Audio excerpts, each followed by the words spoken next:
And well, another case of cash for vote scam in Belagavi has emerged. The Tehsildar along with cops have seized 3 lakh rupees and a Maruti 800 car.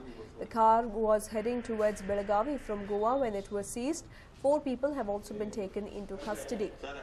Well, in view of the elections being round the corner, the Election Commission along with the police officials have tightened vigilance as far as ensuring that people do not transport huge amounts of money, as this will give rise to speculations that it is for election purpose, and if it is, then it is a violation of the code of conduct. Today in Belagavi, the police officials along with the Tehsildar have seized 3 lakh rupees in cash as well as a car.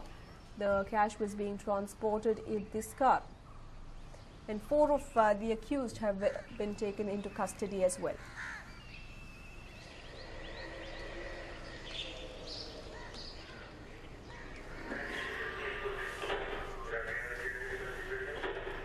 Well, they received a tip-off that money was being transported for election purpose, and that the Tehsildar as well as the cops sprung into action and have taken the 4 accused into custody.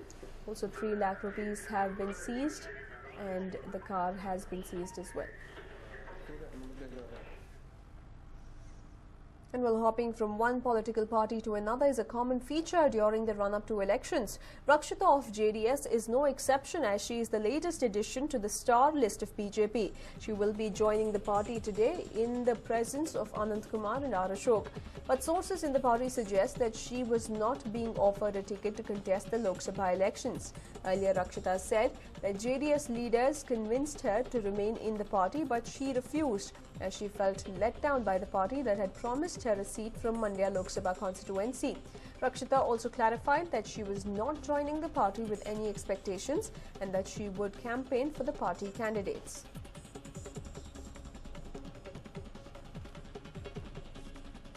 Well, Rakshita, who first entered politics through BSR Congress, then jumped to JDS and now is jumping to the BJP. This comes a few days after BSR Chief Sri Ramlu merged his party with the Bharatiya Janata Party. It is said that Rakshita was unhappy that the JDS had let her down as far as her candidature from Mandya in the upcoming elections is concerned, and despite coaxing her numerous times, Rakshita refused to entertain it and has decided to shift to the BJP, and she will be officially joining the BJP in the presence of senior leaders like Anand Kumar and R. Ashok. Well, authorities have spotted 2 objects in the Indian Ocean that are possibly related to the search for the missing Malaysian Airlines Flight 370. Prime Minister of Australia Tony Abbott said that Australia has sent aircraft to investigate 2 objects spotted by satellite floating in the southern Indian Ocean that could be debris from Malaysian jetliner missing with 239 people on board. Well, the Australian officials said that the objects, the largest of which measure up to 24 meters, were around 2,500 kilometers southwest of Perth and appeared to be awash over water several thousand meters deep.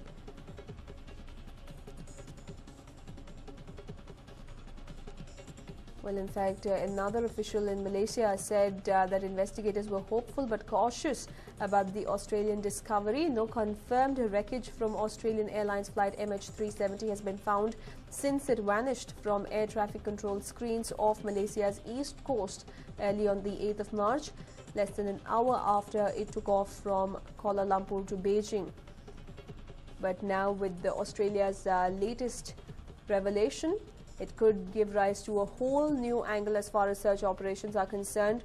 26 countries have joined hands in this search operation, and Australia seems to have come up with a new theory today. Let's not forget that every single day comes up with a new theory, and now Australia claims that probably there are debris in the southern Indian Ocean very close to Australia, where satellite imagery has caught a few debris which measure considerably large to be anything else but aircraft debris.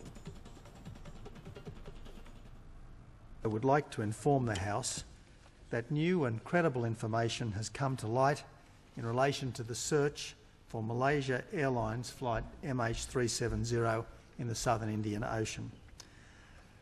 The Australian Maritime Safety Authority has received information based on satellite imagery of objects possibly related to the search.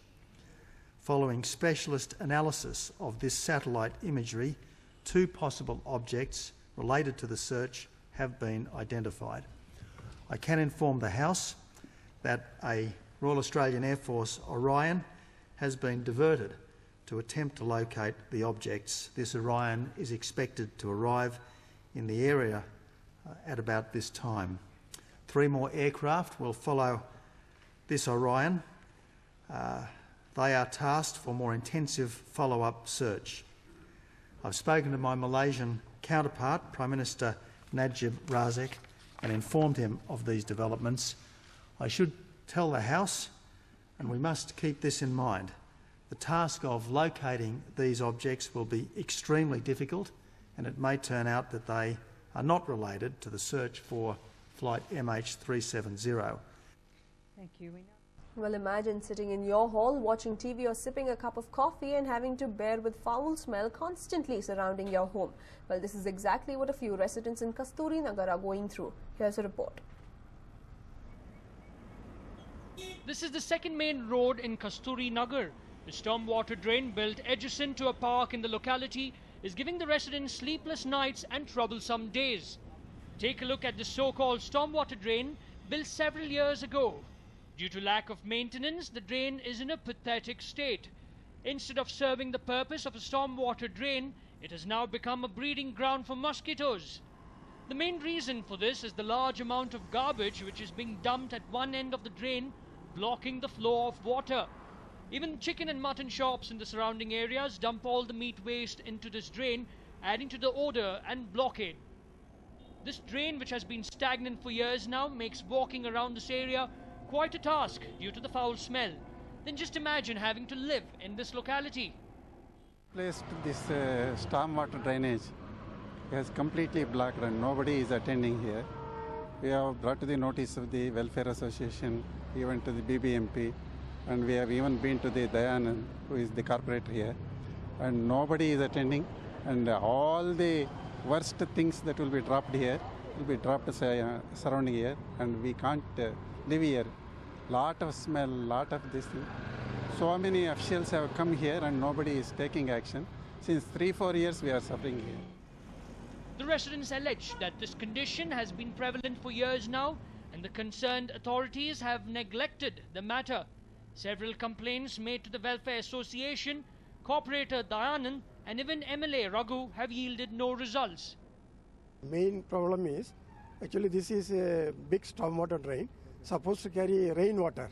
But these BWSS people, what they have done, they have not connected the sewerage underground lines to the main disposal line. So all the sewerage of our layout, now about 2,000 houses are there. All the sewerage is coming and stagnant here. So it is awful smell, mosquitoes, and a lot of health hazard for us. Nobody has bothered in spite of all the complaints, and it just stays like that. It's not just the drain which has been left in a pathetic state. Adjacent to this is a park which again has been poorly maintained that hardly serves any purpose of a park. Well, the residents of this locality have no one to look up to. They have been left alone to handle the smelly problem. After looking at their plight, will the BBMP or any of the officials come to their aid? Deepak Bopana, News 9, Bengaluru. Well, moving on to the big news just coming in. JDS announces second list of candidates. Bengaluru rural candidate to be Prabhakar Reddy, whereas Udupi Chikmagaluru constituency will be contested by Dhananjay Kumar. Well, this is the big news that is just coming in. Mandya will see CS Puttaraju contesting, whereas Hassan will see JDS Supremo HD Devegowda contesting. This is the big news that is just coming in. JDS announces second list of candidates. Bengaluru Rural will be contested by Prabhakar Reddy. Well, earlier during the by-polls, Bengaluru Rural was contested by Anita Kumaraswamy, before which H.D. Kumaraswamy had been elected to power from Bengaluru Rural. It is a fairly strong hold for JDS, and now Prabhakar Reddy will be seen contesting for the JDS from Bengaluru Rural. Udupi Chikmagaluru constituency taking on Shobha Karandlaje will be Dhananjay Kumar. And from Mandya, CS Puttaraju will face Ramya once again, whereas in Hassan we'll see HD Devegowda take to the fore.